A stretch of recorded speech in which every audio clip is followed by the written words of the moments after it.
জনাব লুৎফুজ্জামান বাবরকেই মামলার প্রধান আসামি করা হয়েছিল দ্বিতীয় তদন্তের ভিত্তিতে। এই জনাব লুৎফুজ্জামান বাবরকেও আজকে খালাস দিয়েছেন এই কথা বলে যে তিনি রাজনৈতিক উদ্দেশ্যের ভিকটিম শিকার এবং তার বিরুদ্ধে সুনির্দিষ্ট কোনো তথ্য প্রমাণ কেউ হাজির করতে পারেনি। 10 ট্রাক অস্ত্র মামলায় 14 জন ব্যক্তির মৃত্যুদণ্ড হয়েছিল।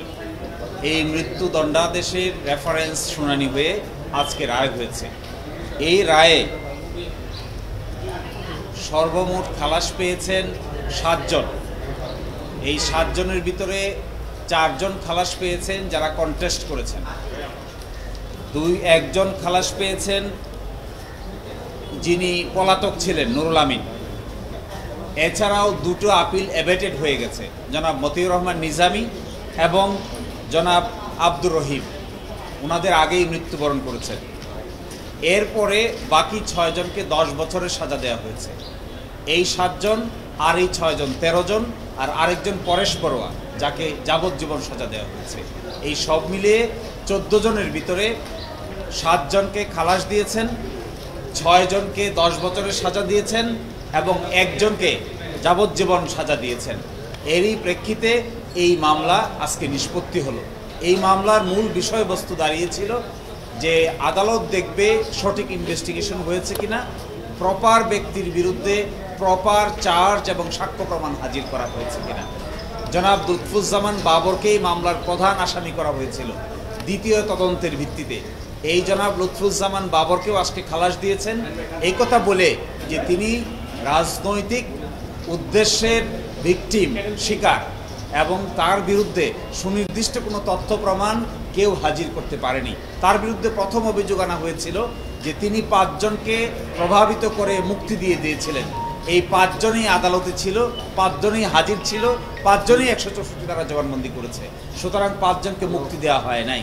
আর দ্বিতীয় অভিযোগ আনা হয়েছিল যে তৎকালীন সরকারের আমলে একটি তদন্ত রিপোর্ট হয়েছিল, ওই তদন্ত রিপোর্ট নাকি লুৎফুজ্জামান বাবর সাহেব প্রভাবিত করেছিলেন।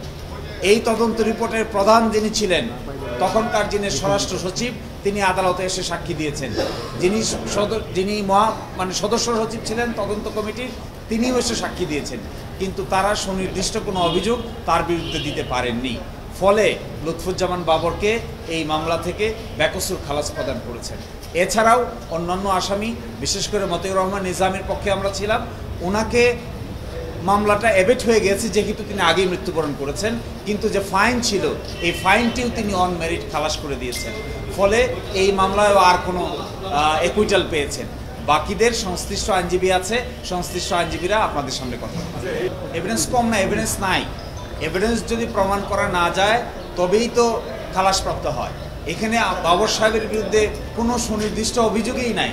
এবং আপনারা এটাও জানবেন যে বাবর সাহেবের বিরুদ্ধে এই মামলায় দ্বিতীয় তদন্তে তাকে আসামি করা হয়েছে। প্রথম তদন্তে তিনি আসামিই ছিলেন না। 28 জন সাক্ষী হয়ে যাওয়ার পরে নতুন করে অ্যাপ্লিকেশন দিয়ে তদন্ত করে ফার্দার ইনভেস্টিগেশনে বাবর সাহেবকে আসামি করা হয়েছিল।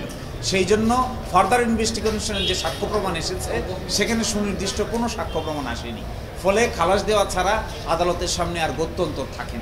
যে খালাস হয়েছেন লুৎফুজ্জামান বাবর, খালাস হয়েছেন রাজ্জাকুল হায়দার, খালাস হয়েছেন মহসিন তালুকদার এবং খালাস হয়েছেন AKM এনামুল হক।